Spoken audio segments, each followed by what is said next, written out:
Doctor अजीज खान, बहुत बड़ा प्रश्न चिन्ह आज अखिलेश यादव के फैसले पर, और मैं चाहती हूँ उतनी संजीदगी से सर आरोप प्रत्यारोप नहीं, और मैं ये चाहती हूँ कि आरोप प्रत्यारोप की सियासत आप यहाँ डिबेट में न करें। मुझे बताएं कि ये सियासी यूटर्न आखिर क्यों, कौन सी मजबूरी, और वो शुचिता की राजनीति की बात जो अखिलेश यादव करते थे वो कहाँ चली गई?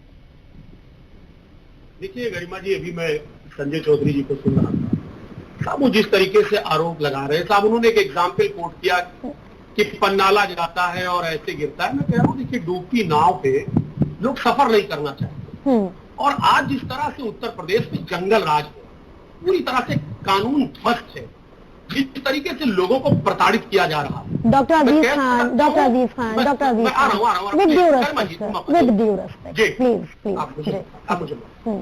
देखिए, सच्चाई ये है कि वो कहते हैं कि हुक्म दे रखा है शहरों की तबाही के लिए, और कोई कानून नहीं जिले इलाही के लिए। आज साहब कानून का राज नहीं, कानून का राज पूरी तरह से खत्म हो गया। और साहब ये वो लोग कह रहे हैं जो डीएनए जिसका पूछते थे, आज उनके बगैर इनका काम नहीं चलता। वही ओम प्रकाश राजभर हैं जो पानी पी पी कर गाली देते थे, आज साहब उनसे गोपनीय मुलाकात हो रही है। वही अनुप्रिया पटेल हैं साहब, जिस तरीके से इनके बीच में तलखी भरी थी, ये जा करके हाथ जोड़ करके उनसे उन्होंने माफी और तलाफी किया, और साथ में इन्होंने जोड़ा किसका किसका नाम।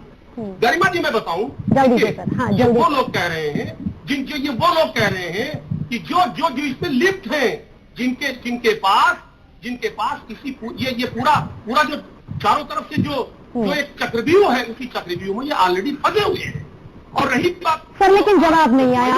आपने जिन चीजों का जिक्र किया डॉक्टर अजीज खान, आप भी जानते हैं सर, डिबेट के कुछ रूल्स तो आप जानते हैं, आप तो मेरे बहुत पुराने मेहमान हैं, आप तो लगातार इस डिबेट का हिस्सा होते हैं। मैं शुरुआत में 1 मिनट आपको दे पाऊंगी, लेकिन सर जवाब नहीं आया।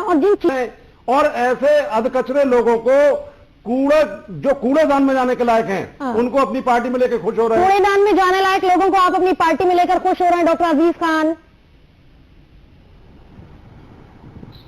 ये समझ नहीं पा रहे हैं, इनके पार्टी के आधे लोग कमोबेश समाजवादी पार्टी में शामिल हो चुके हैं। इनको अंदाजा है कि आज जिस तरीके से बीएसपी के जनता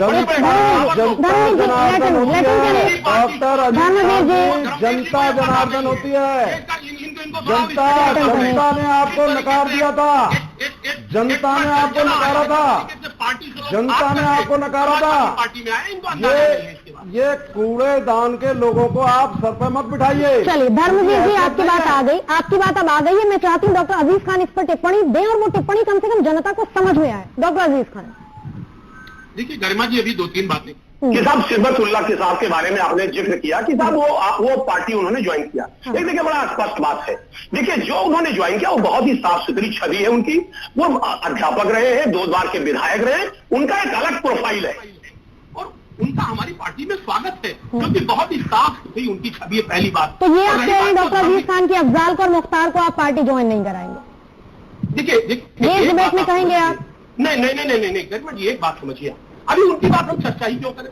आज जो लोग ज्वाइन किए हम उनके बारे में चर्चा करेंगे ना। हम जो लोग हमारी पार्टी में अभी नहीं आए हैं उनके बारे में चर्चा का कोई मतलब बनता नहीं है। तो देखिए, सुनिए सर डॉक्टर अजीज खान, मैं कायल हूँ सर, मैं आपकी बुद्धिमत्ता की कायल हूँ, आपके डिफेंस की कायल हूँ, आपका जो स्टाइल ऑफ डिफेंस है ना, मैं कायल हूँ उसकी। लेकिन सर कहना पड़ेगा, इसलिए बताना पड़ेगा इस डिबेट में कि कल अगर अफजाल अंसारी ज्वाइन कर लेंगे या मुख्तार अंसारी ज्वाइन कर लेंगे, आप फिर एक नए डिफेंस के साथ सामने आ जाएंगे। सिबतुल्लाह को अगर आप कह रहे हैं कि वो क्लीन इमेज के व्यक्ति है, तो आप फिर कहिए कि मुख्तार अंसारी ज्वाइन नहीं करेंगे। ये आपकी पार्टी का, आपके मुखिया का स्टैंड है, ये कहिए आप।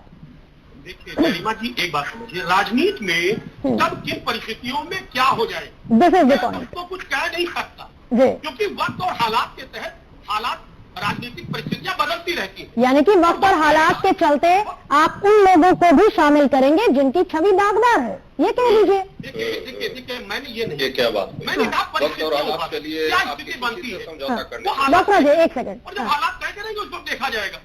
यहाँ पर सर मैं हमेशा आपकी संजीदगी की, आपकी निष्पक्षता की और आपके डिफेंस की कायल रही हूँ। चलिए डॉक्टर अजीज खान से पूछ लेती हूँ। डॉक्टर अजीज खान, अभी आप सियासी तौर पर मजबूर हो सकते हैं, पार्टी के आप आधिकारिक तौर पर प्रवक्ता हैं, लेकिन कैसे पेश करेंगे सर, कैसे पेश करेंगे? क्योंकि अभी अवधेश जी ने कहा, और ये इतिहास रहा है कि सारा परिवार जहां जाता है एक जगह जाता है, एक साथ जाता है, थोड़ी बहुत देर सवेर हो सकती है।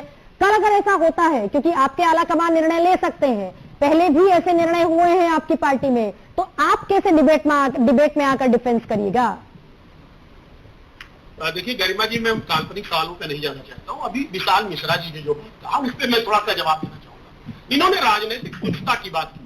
ये उस राजनीतिक स्वच्छता की बात क्यों नहीं करते कि जब 339 एमपी आपके बीजेपी के बनते हैं, जिसमें 107 के खिलाफ आपराधिक मुकदमे हैं और 64 के खिलाफ संगीन मुकदमे हैं, तब राजनीतिक स्वच्छता कहाँ जाती है?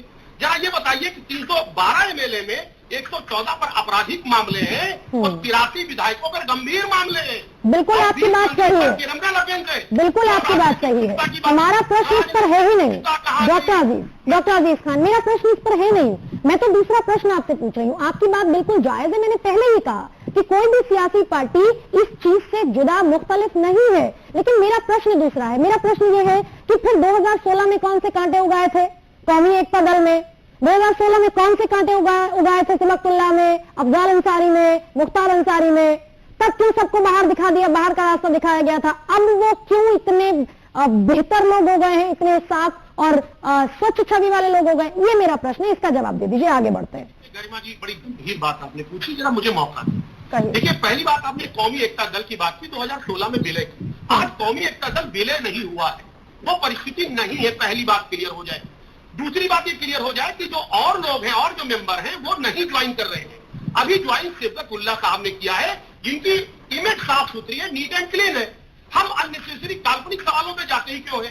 जो सवाल आज जो है ही नहीं है उस पर सवाल अननेसेसरी उस पर करने का कोई मतलब नहीं है। तो सर कहिए इस डिबेट में, मैं फिर बाकी और मेहमानों पर जाऊंगी, कहिए इस डिबेट में कि बाकी जो लोग दागदार हैं उन्हें आप पार्टी में शामिल नहीं करेंगे, ये कहिए आप कह दीजिए, हम आगे बढ़ेंगे।